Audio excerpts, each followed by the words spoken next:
मुमुक्ष आहे, हा साधक आहे, हा सिद्ध आहे, असं कधीही सांगता येत नाही, दाखवता येत नाही. कुणाच्याही बोलण्यावरनं आपल्याला तो बद्ध आहे का मुमुक्ष आहे हे पडताळून पाहता येणार नाही कधीच. कारण एखादा बद्ध जरी असला तरी तो चांगला वक्तृत्व असेल, तो चांगला वक्ता असू शकतो. एखादा खूप ज्ञानी आहे, खूप पाठांतर आहे, त्याला सगळ्या ओव्या मुखत्वत आहे, दासबोध मुखत्वत आहे, मग आपल्याला असं वाटतं हा मुमुक्ष आहे का? असं अजिबात नाही. कारण मुमुक्षुत्व हे साधनेशी संबंधित आहे, हे बऱ्याच वेळेला लक्षात येते. बद्ध लक्षण म्हणजे काय? समर्थाने तर त्याचं वर्णन सुंदर केलेलं आहे, अख्खा समास त्याच्यावरती लिहिला. पण बद्ध लक्षण बोलत असताना आता समर्थ असं सांगतात की सृष्टीचे रेखा चराचर जीव दाटले अपार परिते अवघे चत्वार बोली येत ऐकतयांचे लक्षण चत्वार ते कोण बद्ध मुमुक्षु साधक जाण चौथा सिद्ध. हे लक्षण म्हणून सांगितले. हा काय असा टप्पा नाहीये की आता मी बद्ध आहे, मग त्याच्यानंतर मी मुमुक्षु झालो, मग त्याच्यानंतर मी आता साधक आहे, मग आता सिद्ध झालो. मग जो सिद्ध झालेला असतो तो साधक असत नाही का? जो साधक असतो तो मुमुक्षु असत नाही का? आणि जो मुमुक्षु असतो तो कधी बद्ध असत नाही का? असे उलटे प्रश्न पण करायला लागतात. कारण असं कधी नसतं की आता मी साधक आहे त्यामुळे आता मी मुमुक्षु नाहीये, आता मी बद्ध नाही, कारण मी एक पायरी वरती आलेलो आहे.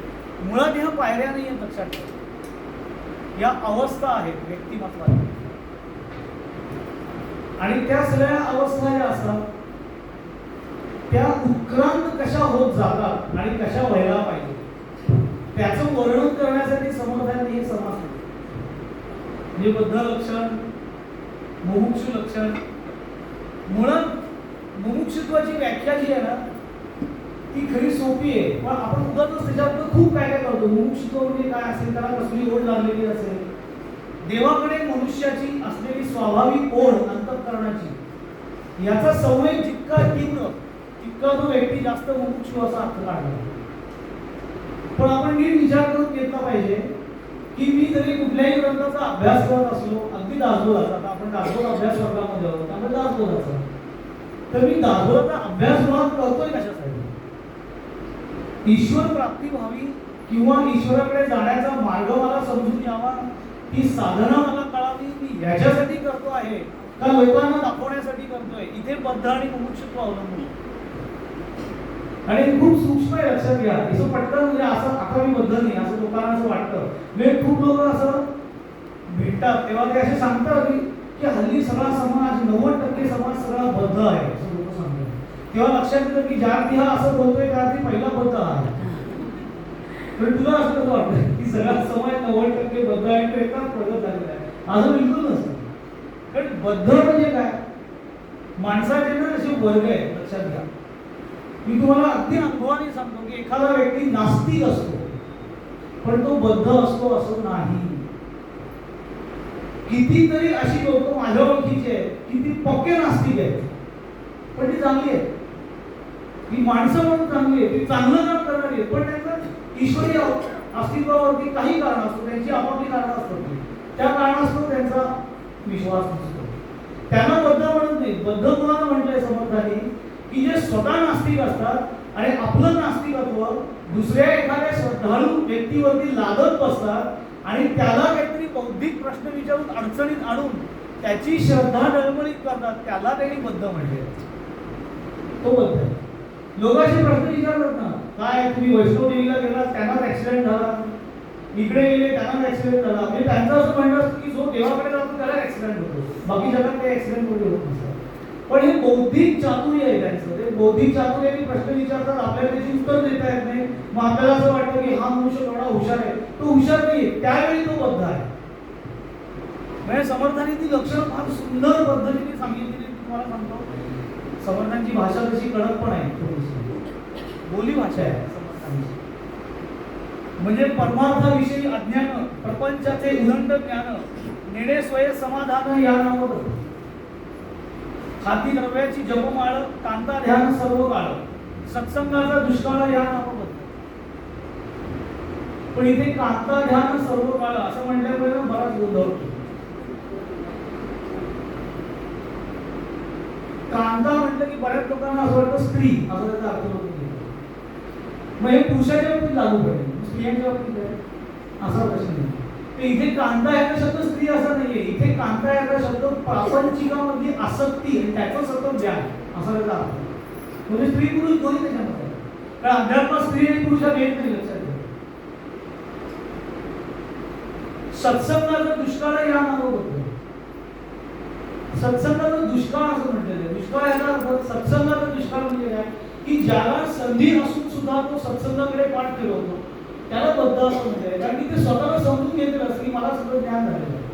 कारण ज्या क्षणी मला ज्ञान झालेलं आहे असं मनामध्ये येतं तेव्हा स्वतःला समजून घ्यावं की आपण अजूनही बद्ध आहोत.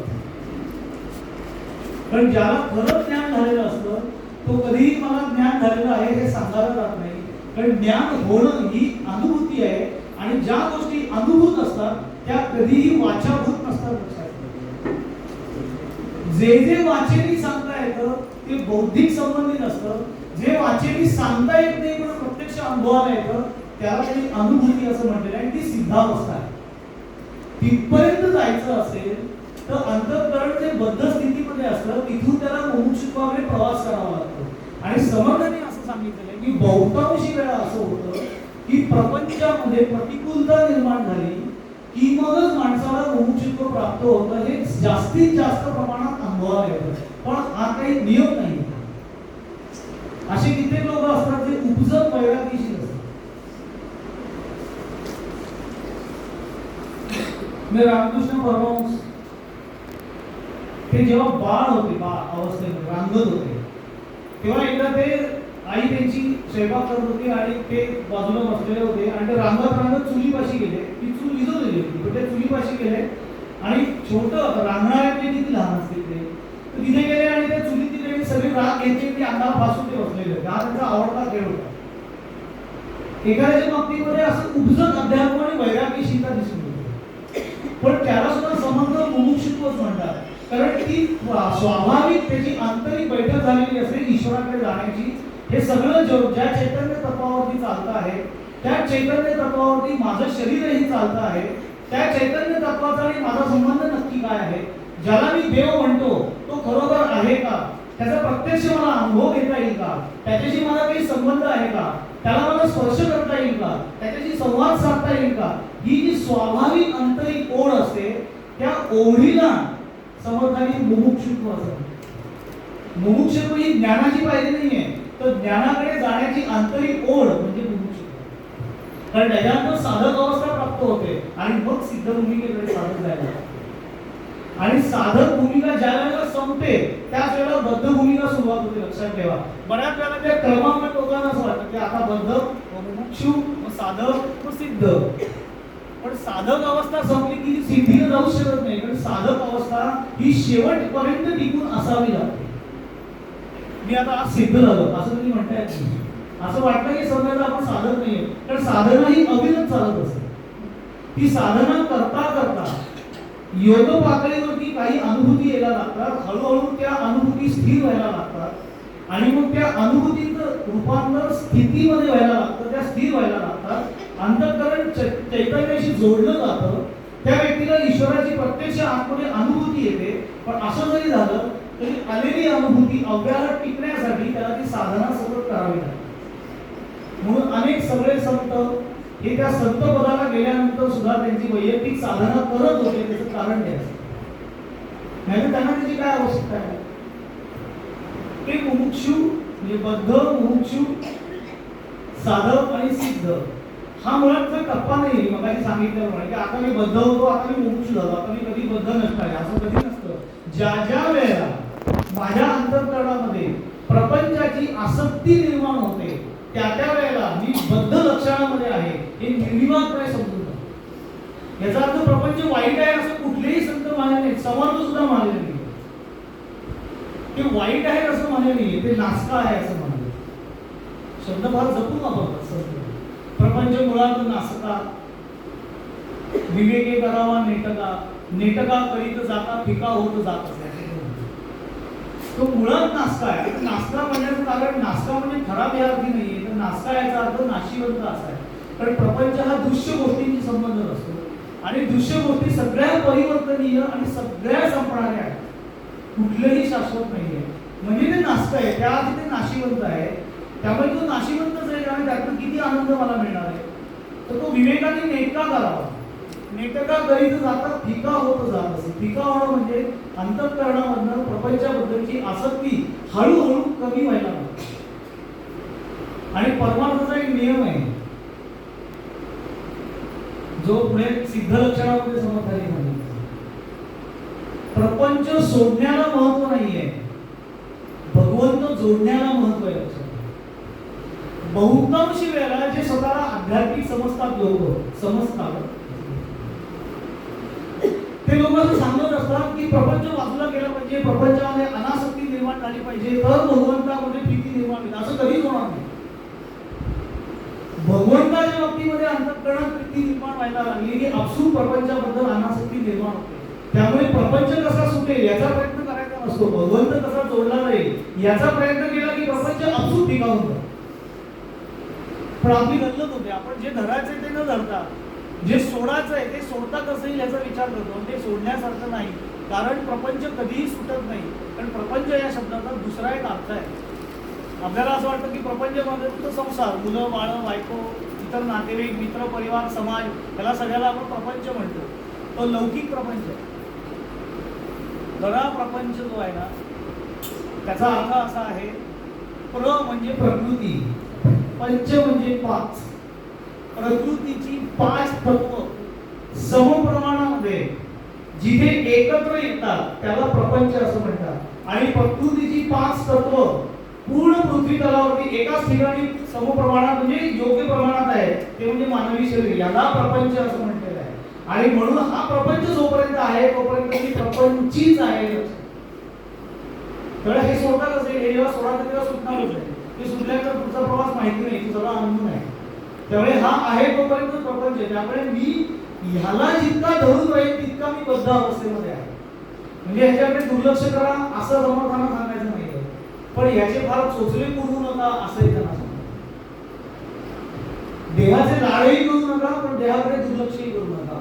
कारण की नरदेह मोठे गबाड असं समर्थांनी सांगितलं. वरकड देह एक आबाड, नरदेह मोठे गबाड, परंतु पाहिजे जाड विवेक रचन. माझे गुरु असं म्हणायचे की संतांच्या वचनामधले स्वल्पविराम जर नीट कळले नाही तर अर्थात अनर्थ होतो. वरकड देह एक आबाड, नरदेह मोठे गबाड, परंतु पाहिजे जाड. तिथे स्वल्पविराम, तिथे पुस्तक नाही लिहितात, तिथे स्वल्पविराम आहे, परंतु पाहिजे जाड. हा जाड शब्द देहासाठी नाही वापरलेला, पुढच्या येणाऱ्या शब्दासाठी वापरलेला आहे. की वरकड देह हे काबाड म्हणजे मनुष्य देह सोडून जी सगळी देह निर्मिती होते ती केवळ काबाड कष्ट करण्यासाठी आहे. नरदेह मोठे गबाड, परंतु पाहिजे जाड विवेक रचना. आत्मान आत्मविवेक रचना ही जाड म्हणजे घट्ट असायला पाहिजे, धरून ठेवता आली पाहिजे, ते सगळ्यात जास्त महत्वाचं आहे. आणि आत्मान आत्मविवेक ही विचार प्रणाली ज्याची दृढ होत जाते त्या अंतःकरणाच्या स्थितीला समर्थ मुमुक्षु असतो की त्याची ओढ ईश्वराकडे लागलेली असते, तो प्रपंच उत्तम करत असतो. जेवढी व्यक्ती ईश्वराच्या जास्त जवळ तितका ती प्रपंच जास्त आनंदी आणि सुखाचा करते.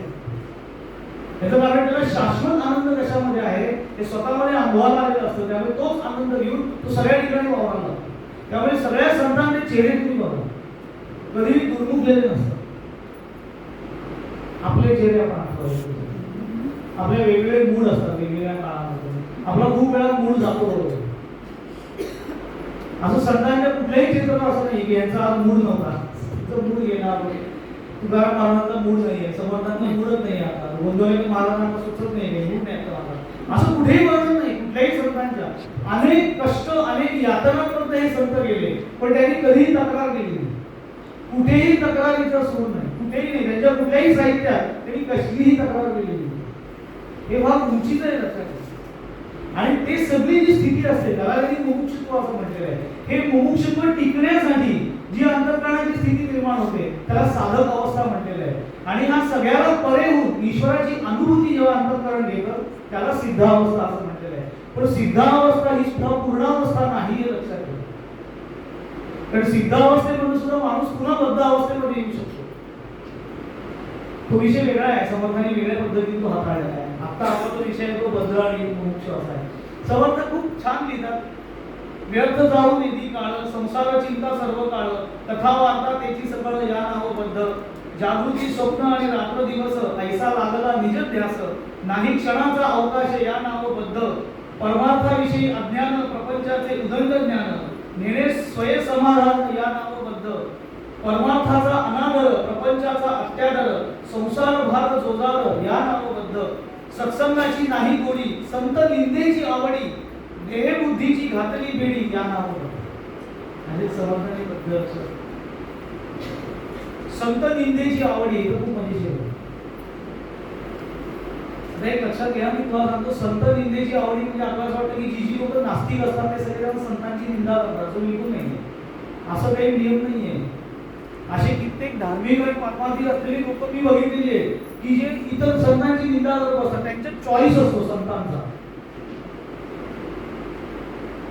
मी समर्थ मोठे का अमुक एक संत मोठे का हे मोठे, असे संतांमध्ये लहान मोठी चढावळ लावली हे बद्धपणाचं लक्षात. तर संतांमध्ये कोणी वरती खालती असं नसतं, सम पातळीवरती एका अनुभूतीवरती असते. पण त्यांची प्रकृती भिन्न असते, त्यांचं कार्यक्षेत्र भिन्न असतं आणि त्यांच्या अवतीभोवतीचा परिसर त्याला अनुसरून त्यांचं व्यक्तिमत्व घडलेलं असतं, तसं ते प्रतिपादन करतं. पण सांगत आहे का जे ज्ञानेश्वर माऊलींनी सांगितलं तेच तुकाराम महाराजांनी सांगितलं, जसं तुकाराम महाराजांनी सांगितलं तेच समर्थांनी सांगितलं. काही बदल नाही, भाषेत बदल, भाषेत फरक बदल. तरी देखील तुकारामांची भाषा आणि समर्थांची भाषा बरीचशी सिमिलर आहे, कारण ते एका काळात आहेत, समकालीन. पण तुकाराम महाराजांना आयुष्य फार कमी झालं. ते वयाच्या अवघ्या 50व्या वर्षी इकडून देह सोडून गेले. देह सदैव वैकुंठ गेले असल्यामुळे समर्थांना त्या मानाने बऱ्यापैकी काळ 72 वर्षापर्यंत समर्थांची काया होती. त्यांचं कार्य वेगळ्या स्वरूपाचं पण होतं, तुकारामांचं कार्य वेगळ्या स्वरूपाचं होतं. पण त्या सगळ्या संतांनी एकच गोष्ट सांगितली, स्वरूपाशी संबंधित आहे. आता मध्ये त्या काही सांगितलं सुरुवातीला की मुमुक्षुत्वाचं लक्षण काय, तर स्वस्वरूपाविषयी ज्याचं भान असतं त्याला मुमुक्ष असं म्हणतात. तर स्वस्वरूपाविषयी भान असण्यासाठी पहिले स्वस्वरूप म्हणजे काय हे समजून घ्यायला, आणि ते आपल्यासाठी फक्त शब्दांमध्ये मर्यादित राहिलेलं असतं. आणि म्हणून आपली बद्धावस्था कधी संपत नाही. म्हणजे आपण सगळे बद्धावर असं समजताना म्हणायचं नाही, पण ती अवस्था आपली संपत नाही. याचं कारण मला साधना करायची नसते, मला साधनेविषयी वाचायचं फक्त असतं, पण साधना करायची नसते. मला प्रक्रिया वाचायची असते, पण प्रक्रिया मी करत नसतो, कधीच करत नसतो. खूप लोक मी अशी बघितले उत्कृष्ट अभ्यास करणारे असतात, त्यांचा अभ्यास अगदी वाखाणण्यासारखा असतो, पण तो अभ्यास त्यांच्या कुठल्याही जीवनामध्ये प्रतीत होत नाही. याचं कारण ते फक्त अभ्यासापुरती मर्यादित राहतं, आचरणात काहीही येत नाही. आणि जोपर्यंत ते आचरणात येत नाही तोपर्यंत ती बद्धावस्था असते.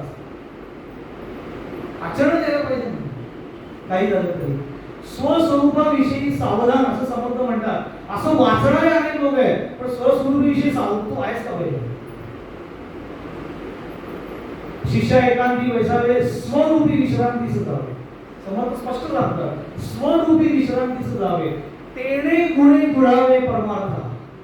त्यांनीच तो परमार्थ गुणांनी क्वालिटीने वाढत जाईल, आणलेला नाही. पण आपण वाटतं की कुठे जायचं, कट्याचं म्हणतात स्वरूपी विश्रांती सुधावे. तर स्वरूपी विश्रांती जावं म्हणजे कुठे जायचं. पण ते आधी काय सांगितलं, शिष्या एकांती वैसा स्वरूपी विश्रांती, तेने गुणे जुळावे परमार्थ. एकांती वस्त्र पाहिजे ना. एकांती म्हणजे कुठे गुहेत जाऊन बसवणे असं नाही, कुठे लांब जंगलात जायचंय असं कुठेच कुठे सांगितलेलं नाही. न लगती सायासवर जावे वनांतरा, सुखे येतो घरा नारायण, असं तुकाराम महाराजांनी सांगितलं. ठाईचं वैसोनी करा एक चित्त, आवडी आनंद आळवावा, न लगती सायासवर जावे वनांतरा, सुखे येतो घरा नारायण. ठाईचं वैसोनी करा एक चित्त, जे तुकाराम महाराज सांगतात ते समर्थ त्यांच्या भाषेत सांगतात. शिष्या एकांती वैसावे, स्वरूपी विश्रांती सुधावे, तेने गुणे जुळावे परमार्थ. एकांती उगेच बैसावे, सावधपणे तेथे पाहावे, अखंड धरावे सांडावे प्रबंधनासी. समर्थांनी प्रक्रिया सांगतात, पण आम्ही प्रक्रियाच करत नाही, तर आम्हाला प्रक्रियेचा कंटाळा आहे. आम्हाला नुसतं बोलायला आवडतंय मुमुक्ष आहे, हे बुद्ध आहे, बद्ध आहे, मग आपला असं वाटतं मी साधक आहे, हा अजून मुमुक्षामध्ये आहे. लोक असे एकमेकांनी चर्चा करताना मी ऐकले, लोक असं विचारतात, एकदा मला एकाने विचारलं होतं की तुम्ही आता कुठल्या टप्प्यापर्यंत आलेल्या, मुमुक्ष, साधक का सिद्ध? म्हटलं मी बद्ध अवस्थेमध्ये. असं वाटून कसं मुमुक्ष आहे का तुम्ही, असं कसं काय, असं काय त्याला परीक्षा नाही, पेपर नाही की तू एवढे मार्क मिळाले आता तू मुमुक्ष, इतके मार्क मिळाले आता तू साधक, असं काहीच नाहीये. ज्या ज्या वेळेला अंतःकरण ईश्वराची कास सोडून प्रपंचाशी संबंधित व्हायला लागते, तेव्हा तेव्हा मी बद्ध स्थितीमध्ये असतो. आणि जेव्हा जेव्हा अंतःकरणाची ओढ ईश्वराची तीव्र व्हायला लागते, त्यावेळेला मी मुमुक्ष अवस्थेमध्ये असतो. ती तीव्र ओढ, तो तीव्र संवेग ज्यावेळेला प्रत्यक्ष कृतीमध्ये, प्रक्रियात्मक मार्गामध्ये येतो, तेव्हा त्याला साधक असं म्हणतात. आणि प्रक्रिया पूर्णत्वाकडे जायला लागली की त्याला सिद्धावस्था असते. प्रक्रिया पूर्णत्वाकडे जायला लागली की सिद्ध, लक्षात घ्या, प्रक्रिया पूर्ण झाली की सिद्ध नाही. तर सिद्धावस्थेच्याही पुढे अनेक अवस्था आहेत अध्यात्मामध्ये. त्या टप्प्यापर्यंत आपल्याला जायचं असतं, पण एक प्रांत असा असतो की एका विशिष्ट टप्प्यापर्यंत गेलं की आपल्या प्रयत्नाचा भाग संपून जातो आणि तिथून पुढे गुरु कृपेचा प्रांत सुरू होतो. पण किमान त्या टप्पेपर्यंत आपल्याला जायला लागतं. तो टप्पा सिद्धावस्थेपर्यंत सांगितला. सिद्धावस्थेच्या पुढे ही पूर्ण अवस्था आहे की माझ्या प्रयत्नांनी मला प्राप्त होणार नाही, की सद्गुरूच्या कृपेने प्राप्त होतो. तो कृपेचा प्रांत आहे. म्हणून समर्थांनी कृपेच्या बाबतीत पण सांगितलं की सद्गुरु कृपा कळेल त्यासी, जो शोधेल आपण असी, पुढे कळेल अनुभवासी, आपे आप वस्तू. सद्गुरु कृपा असते, पण ती कळणार कधी? जर त्यांनी सांगितलेली साधना केलीस तर, सगळ्या संतांनी स्वरूप साधना सांगितलेली आहे, पण मी ती बिलकुल करत नाही, कारण मला ती जड वाटते. जी सगळ्यात सोपी साधना ती मला सगळ्यात जड वाटते. तर काहीच करायचं नाही, एकाला ठाईचं पैसोनी करा, एका चित्त आवडी आनंद आळवावा, काहीच करायचं नाही. तुला कुठली उपाधी नाही, त्याला कुठलंही बंधन नाही, काही नाही. एकाला स्वस्त बस, आहे त्या ठिकाणी घरामध्ये विशिष्ट वेळेला बस, हवी ती वेळ निवड, पण स्वस्त डोळे मिट आणि स्वस्वरूपाचं अनुसंधान कर. किमान 15 मिनिटं तरी स्वस्त बस. स्वस्त बसा सांगतो, भजन करा घालणं, कीर्तन करा घालणं, नाचाला घालणं, गाणी म्हणा घालणं, आम्ही सगळं करू, पण काहीच नाही करायचं नाही, नुसतं स्वस्त बसायचं. त्याही देवप्राप्ती होणार आहे, त्यांनीच होणार आहे. मी तुम्हाला इतर सगळ्या गोष्टी चुकीच्या नाहीये, इतर सगळ्या गोष्टी त्याला कॉम्प्लिमेंटरी आहेत, त्याला पूरक आहेत, पण मध्यवर्ती भाग मी नाही केला तर काय होणार? आणि मध्यवर्ती भाग ज्याच्या बाबतीमध्ये तीव्र पद्धतीने सुरू होतो त्याला त्यांनी मुमुक्षु असं म्हणतात. बद्धांचं एक लक्षण मी तुम्हाला सांगतो. ज्ञानेश्वर महाराजांनी फार सुंदर दृष्टांत द्यायला दिलेले. सगळे जण एका पातळीवर जाणार असतात. माऊलीचं एक सुंदर दृष्टांत ते असं म्हणतात, हे असो आघवी बोली, सांगपा सर्पबणीची सावली, ते शीतल होईल केतुली मूषकासी. हे दृष्टांत, माऊलीची दृष्टांत म्हणजे कमाल आहे. 9000 ओव्यांमध्ये 6000 ओव्या दृष्टांताच्या आहेत. माऊलीने असं दृष्टांत दिलंय की उंदीर असतो आणि त्याला खूप कडाक्याचं ऊन लागत असतं आणि तो उन्हापासून लपण्याने इकडे तिकडे पळत असतो, कारण त्याला खांदा चटका वरनं चटका तो सगळीकडे भाजून निघत असतो. म्हणून तो इकडे तिकडे धावत असतो, त्याला कुठेच सावली मिळत नाही. आणि एका ठिकाणी त्याला एक मोठी सावली दिसते पडलेली, तो त्या सावलीत जातो, त्याला एकदम गार वाटायला लागतं. ती इतकी शीतल असते, त्याला इतका आनंद होतो की किती छान सावली आहे, भगवंताची मायावरती कृपा आहे, या सावलीमध्ये मला राहायला मिळते. म्हणून तो निश्चित झोपून जातो. थोड्या वेळात जाग येते, झोपी पूर्ण होते, मला जाग येते. जाग आल्यानंतर त्याला कुतूहल निर्माण होतं. तिथे कुतूहल असं असतं की कसली बरं ही सावली आहे, इतकी गार सावली मला मिळाली, सावली कसली आहे. म्हणून तो कुतूहलाने ते वर बघतो, त्यावेळेला कळतं की नागाच्या फण्याची सावली असते. आता ही नागाच्या फण्याची सावली, ते शीतल होईल केतुली मूषकासी, किती त्याला घंटावा निर्माण होतं माऊली म्हणतात. कारण कितीही गार वाटलं तरी त्याला भूक लागली की तो तुला घेणार आहे, लक्षात ठेव. हे वर्णन माऊलींनी प्रपंचाच्या आसक्तीचं केलेलं आहे. दृष्टांत आहे ना, हे बद्धाचं लक्षण आहे. ज्याला समर्थ म्हणतात ना, प्रपंचाविषयी आसक्ती, प्रपंचाविषयी बहुत ज्ञान आहे, परमार्थाविषयी अज्ञान आहे. ते माऊलींनी की प्रपंच वाईट नाहीये, प्रपंचामध्ये अनासक्त होणं महत्वाचं आहे. पण अनासक्त म्हणजे सुखासुखी अनासक्त होणं.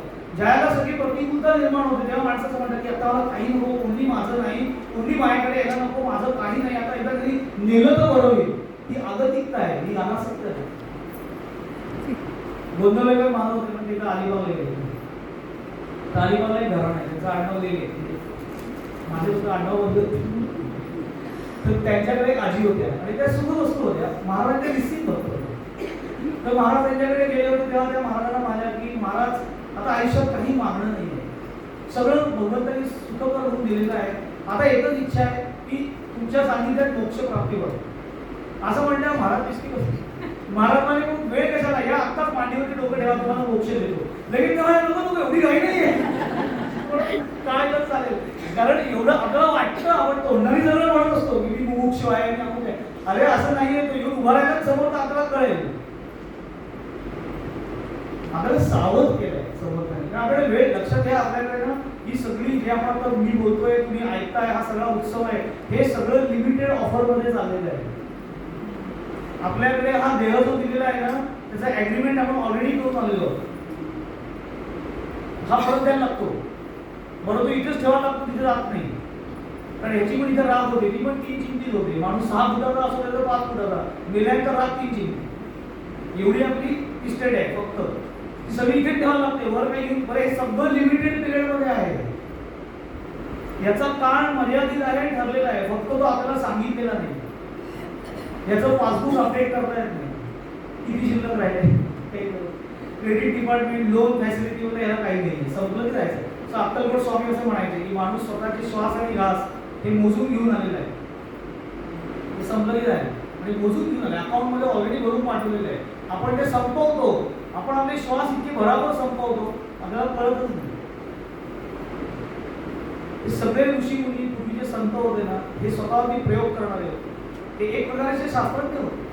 ते स्वतः प्रयोग करायचे आणि त्याच्या अनुभूतीतनं जे ज्ञान त्यांना प्राप्त व्हायचं, ते सगळं त्यांनी या ग्रंथामध्ये संग्रहित केलं आणि ते आपल्यासाठी प्रकट केलं. हे सगळं स्वरूपाजवळ जा, शांत बस, हे सगळं सांगण्याचं कारण एवढंच आहे संतांचं. एक तर तो अंतरंग मार्ग आहे आणि भगवंतानी त्याचा लिखित ऍड्रेस भगवद्गीतेमध्ये सांगितलेला आहे की मला जर का तुला भेटायचं असेल तर तुला कुठे यावं लागेल, हा माझा पत्ता आहे. पण माझी ही खोड आहे की मी त्या पत्त्यावर कधीही चालत नाही. एखादा म्हणे कुठे सांगितलं या पत्ता, स्वामी चिन्मयानंदांनी तो पत्ता सांगितला. त्यांच्या व्याख्यानात त्याचं म्हणाले की भगवंताने त्यांचा लिखित ऍड्रेस सांगून टाकलेला आहे. कुठे सांगितलंय, भगवद्गीतेत सांगितलंय, ईश्वरस्य सर्वभूतानां हृदयेषु तिष्ठति भ्रामयन् सर्वभूतानि यंत्रारूढानि मामया. मी सर्व प्राणी मात्रांच्या हृदयस्थ असतो. हृदयस्थ याचा अर्थ अंतःकरणामध्ये असतो. मी अंतःकरणात वास्तव्याला आहे. तुझी माझी भेट व्हायला हवी असेल, तुला माझ्या अंतःकरणात यावं लागेल, असं त्यांनी सांगितलं. पण आम्ही जातच नाही. अंतःकरणामध्ये स्वतःच्या जायचं असेल तर डोळे मिटून स्वस्त बसायला लागेल. मला डोळे मिटून स्वस्त बसायला सांग, मला काहीतरी करायला सांग. डोळे मिटून 5 मिनिटं स्वस्त, अहो काय असं 10 मिनिटं स्वस्त बसतो तर काय होईल, त्याच्यापेक्षा मी 10 मिनिटात काय करू शकतो, काही करू शकत नाही. तुझ्या तरी काही जग चाललेलं नाही. जरा नीट विचार करायचं, तुला कोणी जगाला विचारलं नाही. मेल्यानंतर पण 4 तास ठेवणार नाही तरी तुला सांगतो, डोकं तुला वास येतो का, एवढी किंमत आहे. त्यामुळे आपण अलर्ट असायला पाहिजे. बद्ध लक्षणं, मुमुक्षु लक्षणं ही जी समर्थांनी सांगितलेली आहे, ती आपल्याला दूषण देण्यासाठी किंवा इतरांना दूषण देण्यासाठी नाही, तर स्वतःला सावध करण्यासाठी आहे. अशी भरपूर आहे. आपल्याकडे वेळेची मर्यादा आहे, त्यामुळे आता सगळी लक्षणं बघताय ना. कारण वेळेची मर्यादा सोडणं हे सुद्धा बद्धमानच. त्यामुळे हा भाग खूप महत्वाचा आहे. तुम्ही सगळे दासबोधाचा अभ्यास करता. मला एक नेहमी कौतुक वाटतं की मुळात हे सोपं नाहीये दासबोधाचा अभ्यास करणं. फक्त एक खंत मला नेहमी वाटते की त्या दासबोधाचा अभ्यास करण्यामध्ये करत असताना माझं प्रत्येकाला सांगणं असतं की तुम्ही नुसता अभ्यास करू नका, त्याच्याबरोबर साधना असली. पण साधना नसेल तर अभ्यास एका टप्प्यापर्यंत जाईल आणि पुढे काहीही शिल्लक राहणार नाही. आणि मी एवढा अभ्यास केलेला आहे, इतकं माझं वाचन झालेलं आहे, इतक्या वया माझ्या पाठ आहेत, इतक्या मी परीक्षा दिलेल्या आहेत, या अहंकारामध्ये राहायला सुरुवात करतो. आणि मग त्याचं तुम्हाला ऍप्रिशिएशन नसतं की वाटतं की आम्ही एवढं केलं पण तुम्हाला काय त्याचं आहे का, तुम्हाला काय ऐकणार आहे, तुला तुझं काही नाही, लोकांना कशाला काय ऐकणार. तू साधना कर, तुला हे करायचं त्याच्यासाठी. मी हा अभ्यास करून करणार काय. आताची सगळी नवीन पिढी आहे ना, मी अनेक ठिकाणी प्रवचन लावतो, आताची सगळी नवीन पिढी जी आहे ती अतोनात हुशार आणि चांगली आहे. लक्षात ठेवा, अडचण अशी आहे की त्यांची जिज्ञासा खूप तीव्र आहे. त्या तीव्र जिज्ञासेतनं त्यांचे अनेक प्रश्न येतात आणि त्या प्रश्नांची उत्तरं बहुतांश लोकांना देता येत नाहीत. याचं कारण केवळ पळत पांडित्य लोक भाजवत असतात. उत्तर देता येत नाही, माहितीच नसतं हे कशासाठी करायचं, काय करायचं. मला एका मुलीने प्रश्न विचारला ठाण्याला, 9वी ती मुलगी. तिने असं विचारलं, दादा एक प्रश्न विचारू का, नामस्मरणावरती माझं प्रवचन होतं 9वीला भक्ती. किंवा माझे आजोबा सतत नामस्मरण करतात. मी माझ्या अनुभवाने बघितलं, ती 9वीत होती, तिला समजून आल्यापासून ती बघितलं की आपल्या आजोबा सतत आपल्या जपाची मानून जप करत असतात. नाम घेत म्हटलं ती अडचण काय, प्रश्न काय. तर ती माझी पण इतकी वर्ष त्यांनी नाम घेताना बघते आहे, पण ती इतके चिडचिडे आहेत, मग त्या नामाचा उपयोग काय. हा तुझा मानवी प्रश्न आहे. याचं कारण ते जे नाम घेत असतील, जरूर घेत असतील, पण ते नाम केवळ वैखरीवरती शिल्लक राहिलेलं आहे, आज उतरलंच नाही. आणि परमार्थ हा वृत्ती सुधारण्याचा मार्ग आहे हे आम्ही विसरून गेलो. महाराजांनी घोकून सांगितलं की परमार्थ हा वृत्ती सुधारण्याचा मार्ग आहे, परिस्थिती सुधारण्याचा नाही. आणि आम्ही बरोबर उलट केलेलं आहे. परमार्थाला परिस्थिती सुधारण्यासाठी लावलेलं आहे, आणि पण वृत्ती सुधारली पाहिजे तर परिस्थिती आपोआप बदलते. हा वृत्तीचा निर्णय आहे सगळा. आणि हा वृत्तीचं संचलन करताना, म्हणजे संचय करताना जे स्वभावामध्ये फरक पडतात, त्या स्वभावाच्या शेड्स समर्थांनी या लक्षणांत सांगितल्या. बद्ध, मुमुक्षु, साधक, सिद्ध. बद्ध म्हणजे बुद्धू असा अर्थ नाही, बद्ध म्हणजे विंडो असा अर्थ नाही. बद्ध याचा अर्थ प्रापंचिक विचारांनी बांधलेला, त्याला बद्ध असं म्हणतात. थोडं सुद्धा त्याच्या अंतःकरणामध्ये ईश्वराची, लक्षात घ्या, ईश्वराची ओढ नैसर्गिक प्रत्येकामध्ये असते, प्रत्येकामध्ये असते, परंतु त्याला योग्य दिशा मिळणं गरजेचं असतं. ती सद्गुरू प्राप्तीनंतर मिळते. प्रत्येकाला देहाने सद्गुरू मिळतील असं नाही, म्हणून ग्रंथ हे सद्गुरू असं समर्थाने सांगितलेलं आहे. पण ते नुसतं वाचू नका, त्याच्यावर थोडं चिंतन करा. चिंतन करून ते माझ्या आचरणात कसं येईल त्याचा विचार केला गेला, हे फार महत्वाचं आहे. सगळ्या संतांनी नाम आणि ध्यान या मध्यवर्ती साधना सांगितल्या, पण मी त्या करायला तयार नाही. एक तर मला घाई आहे, आपल्याला वाटतं की एवढं सगळं झालं. दासबोधामध्ये कित्येक समाज असे आहेत की ज्याचा प्रत्यक्ष अध्यात्माशी काही डायरेक्ट संबंध नाही, पण नेमके लोक तो समाज वाचतात, त्याच्यावरच चर्चा करतात. ब्रह्मदेवाचा एक दिवस म्हणजे आपले किती वर्ष, किती ब्रह्म आहे, 14 ब्रह्म आहे का, किती का ब्रह्म असे ना, तुला काय फरक पडणार आहे. तुला एक ब्रह्म पहिले कळून देते, 14 आहे का 12 आहे, कुठले एक इन्फॉर्मेशन म्हणून समर्थाने ते लिहिलेलं आहे, कारण की ही इन्फॉर्मेशन आहे, पण ते प्रधान समास नाहीये. लक्षात घ्या, मी हे का सांगतोय, अनेक ठिकाणी गेलो तेव्हा लक्षात येतं की लोक प्रधान मुख्य काय समर्थाने सांगितले त्याच्यावर कोणाचं लक्षच जात नाहीये. जिथे नाही जास्त लक्ष द्यायचं त्याच्यावर त्याचा दुसरा दशक लिहिलेला आहे, जन्मदुःख मरणाचा, जन्मदुःखाचा. आता ते इन्फॉर्मेशन म्हणून लिहिलेलं, त्याच्यावर साधं आपण म्हणत काय अर्थ नाही. आता त्यांनी काय काय वर्णन, समर्थाचं वर्णन कमाल. त्याच्यात ज्ञान हे घेण्यासारखं आहे की 400 वर्षापूर्वी कुठलीही टेक्नॉलॉजी ऍडव्हान्स नसताना सुद्धा शरीराचं इतकं अंतर्गत वर्णन हुबेहूब समर्थांनी केलेलं आहे. हे त्यांचं योगिक पारलौकिक ज्ञान आहे, पण ते ज्ञान त्याचा आनंद आहे, पण ते इन्फॉर्मेशन म्हणून आहे, ते अध्यात्म नाही. लक्षात ठेवा, त्याचा अध्यात्माशी काही संबंध नाही. पण मी ते मुख्य समासांवर माझं लक्ष नसतं. ज्या समासांमध्ये त्यांनी प्रत्यक्ष साधना सांगितले त्याच्यावर माझं लक्षच नाहीये. तर साधना सांगितली की मला करायला लागेल ना, तिथेच तर मोठी अडचण आहे. ते बद्धपणाचं लक्षण आहे. समजून सुद्धा एखादी गोष्ट न करणं माझ्या हिताचं काय आहे हे मला पूर्णपणे बौद्धिक पातळीवर कळल्यानंतर सुद्धा ते आचरणामध्ये न येणं, याला बद्ध लक्षण असं म्हणतात. आणि त्याला तो संवेग निर्माण होतो की नाही, मला हे करायलाच पाहिजे, मी हे केलं पाहिजे. हा जो तीव्र संवेग निर्माण होतो त्याला मुमुक्षु असं म्हणतात. तीव्र संवेगामधनं ज्या वेळेला अंतःकरण प्रत्यक्ष कृतीमध्ये उतरतं तेव्हा ती साधक अवस्था असते. आणि साधक अवस्था स्थिरावायला लागली आणि थोड्या थोड्या योगिक अनुभूती यायला लागल्या आणि अंतःकरण जास्तीत जास्त अंतर्मुख व्हायला लागलं की मग मनुष्य साधकात्मक सिद्धावस्थेमध्ये जायला सुरुवात होते. सिद्धावस्था स्थिर व्हायला लागली की काळ यथायोग्य वेळेनुसार सद्गुरूंची कृपा होते आणि त्या व्यक्तीला पूर्णावस्था प्राप्त होते. पण पूर्णावस्थेला गेलेली व्यक्ती सुद्धा त्याची साधना तितक्याच ताकदीने करत राहते. याचं कारण साधक जितका उंचीवर जास्त जाईल तितका खाली येण्याचा धोका जास्त असतो. कारण साधारण भौतिकशास्त्र आहे, आपण जितकं उंचावर उभे राहू टोकावरती इथनं खाली पडण्याचा धोका जास्त असतो. म्हणून माणूस जितका प्रगत वरती होत जातो तेव्हा त्याला जास्तीत जास्त सावध राहायला लागतं. सगळ्या दासबोधामध्ये तुम्ही बघितलं तर समर्थांचा सावध हा शब्द फार आवडीचा आहे. माझे गुरु असं गमतीने म्हणायचे की लग्नाच्या मंडपामध्ये शुभमंगल सावधान असा शब्द कानावर पडल्यानंतर खऱ्या अर्थी सावध झालेला जगातला एकमेव पुरुष म्हणजे समर्थ बापू. हे गमतीने तरी सांगितलं असं.